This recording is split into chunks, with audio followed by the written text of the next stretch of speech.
Bonjour à tous, on commence ce tour de la presse sportive par les barrages allés de la Ligue des Champions. Et hier soir ce fut très difficile, comme le rapporte le quotidien néerlandais AD Sport Wereld pour l'Ajax Amsterdam. Les demi-finalistes de la saison dernière ont été tenus en échec sur la pelouse de l'Hapoel Nicosie 0-0. Il va donc falloir faire la différence au retour mercredi prochain à domicile pour les Hollandais. Hier soir également, le Club Bruges a pris une grosse option sur la qualification en allant s'imposer à Linz 1-0. Ça devrait aller, titre ce matin le journal belge Het Nieuwsblad. Dans le dernier match de la soirée, le Slavia Prague s'est imposé à Cluj 1-0. On file en Angleterre où les conséquences du pénalty manqué par Paul Pogba lundi soir ont tourné à la honte totale. Le milieu de terrain de Manchester United a été victime d'insultes à caractère raciste après la rencontre sur les réseaux sociaux. Le club mancunien a de suite réagi en publiant un communiqué dans lequel il se disait dégoûté par de tels propos vis-à-vis du français. C'est ce qui fait la une du jour en Angleterre avec ici le Daily Mirror. Le Daily Star revient lui sur les propos de Harry Maguire après ces incidents. Le défenseur central anglais a demandé aux responsables des réseaux sociaux un renforcement des contrôles au niveau des inscriptions sur leur plateforme. Ceci afin d'éviter, je cite, les trolls pathétiques.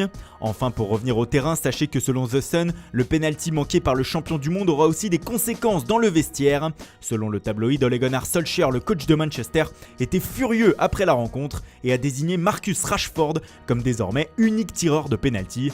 Dur pour la pioche. Pogba qui espère toujours aussi quitter Old Trafford pour le Real Madrid, mais cela se complique encore un peu plus avec les informations de Mundo Deportivo ce matin. Face aux difficultés de recruter le français, les merengues se seraient penchés sur une alternative pour leur milieu de terrain, et celle-ci se nomme Marc Roca qui évolue à l'Espagnol Barcelone. Il est dans les radars des recruteurs madrilènes, mais nous sommes sur un journal catalan et évidemment on ne peut pas échapper au dossier Neymar. Ce matin, le média nous explique que finalement le FC Barcelone va proposer un prêt de 2 ans au Paris Saint-Germain avec une option d'achat obligatoire seulement à partir de la 2e année. Bref, une proposition bien différente de celle expliquée la veille et bien différente aussi de celle de Sport. L'autre média catalan explique que le Barça va rester sur un prêt d'une saison avec option d'achat obligatoire de 160 millions d'euros.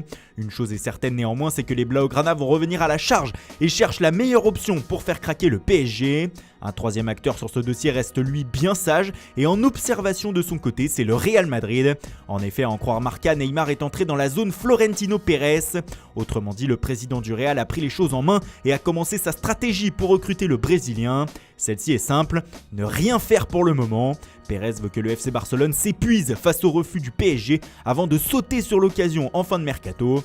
Tout ceci parce qu'il entretient de bonnes relations avec Paris, désireux de se séparer de sa star.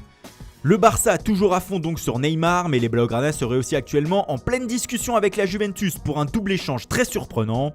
C'est le quotidien Tutto Sport qui explique la situation ce matin. Une réunion a eu lieu entre le Barça et la Juve ces derniers jours et celle-ci a débouché sur des propositions. La vieille dame aurait proposé un échange entre Emre Can et Ivan Rakitic, ainsi qu'entre Mario Mandzukic et le jeune latéral de la Masia Juan Miranda. Ce qui fait résumer au journal italien qui arrive probablement Rakitic, qui part Emre Can et Mandzukic avec Daniele Rugani qui est tout proche de la Roma. Bref, une dernière ligne droite de feu pour la Juve. Et on termine en Italie avec Mauro Icardi. L'attaquant argentin toujours indésirable à l'Inter a désormais les cartes en main selon le Corriere dello Sport afin de plancher sur son avenir pour la saison prochaine. Le média explique qu'un accord est tout proche d'être trouvé entre le Napoli et l'Inter Milan pour un transfert d'Icardi. On parle d'un montant de 65 millions d'euros. Mais il reste à convaincre le principal intéressé qui ne voulait entendre parler que de la Juventus dernièrement. La balle est donc désormais dans son camp. Voilà, c'est tout pour ce matin, merci pour votre fidélité, bonne journée à tous et rendez-vous dès ce soir pour un nouveau journal du Mercato.